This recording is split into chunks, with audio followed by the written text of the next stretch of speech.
जन्म लाई बोली ईश्वर पूरी ने बोला बिना रसुरे आशा गाऊ आजी नाची नाची रे पूरी ने बोला बिना रसुरे आशा गाऊ आजी नाची नाची रे बंधु रे हो बंधु रे बंधु रे हो बंधु रे साई लोड़ी थरी नाचू खुशी मन रे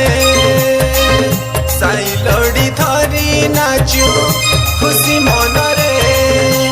कंपिला नीति पूरा जन्म ला बोली ईश्वर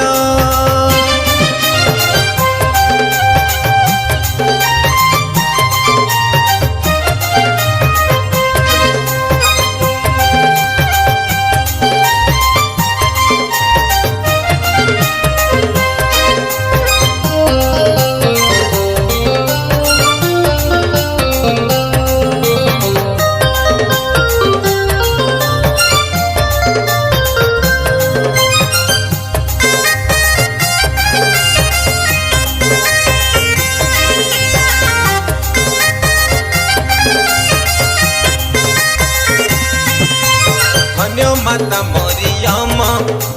शिशु के कोला जन्म धन्य माता मरियम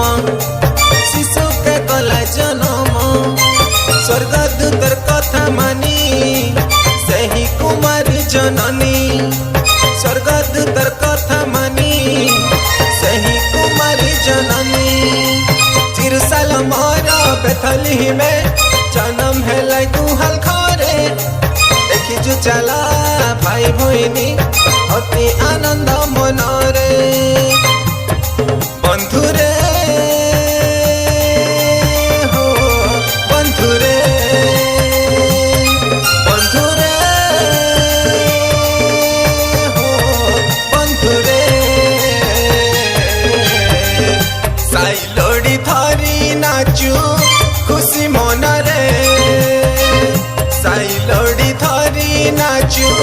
खुशी मन रे कंपिला नीति पूरा जन्म ला बोली ईश्वर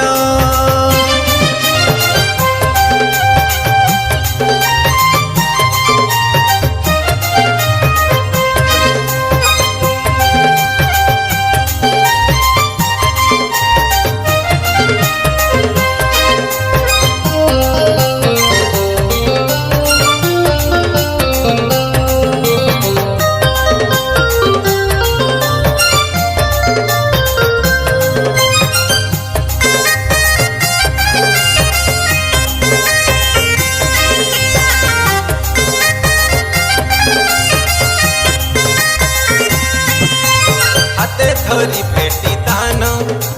यीशु के कोला दर्शन हाथे थरी भेटी दान यीशु के कोला दर्शन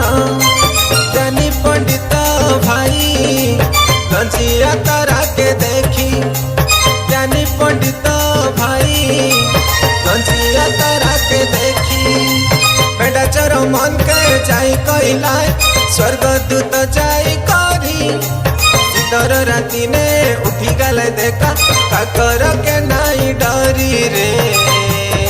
बंधु रे हो बंधु रे बंधु रे हो बंधु रे साई लोड़ी धरी नाचू खुशी मन रे साई लोड़ी ଧରି ନାଚୁ ଖୁସି ମନରେ କମ୍ପିଲାନି ତିନି ପୁର ଜନମ লাই ବୋଲି ଈଶ୍ୱର କମ୍ପିଲାନି ତିନି ପୁର ଜନମ লাই ବୋଲି ଈଶ୍ୱର ପୁରୀ ନେ ବୋଲ ବୀଣାର ସୁରେ ଆଶା ଗାଉ ଆଜି ନାଚି ନାଚି ରେ ପୁରୀ ନେ ବୋଲ ବୀଣାର ସୁରେ ଆଶା ଗାଉ ଆଜି ନାଚି ନାଚି ରେ ବନ୍ଧୁରେ हो बंधुरे बंधुरे हो बंधुरे साई लोड़ी धरी नाचू खुशी मनरे साई लोड़ी धरी नाचू खुशी मनरे साई लोड़ी धरी नाचू खुशी मनरे साई लोड़ी धरी ना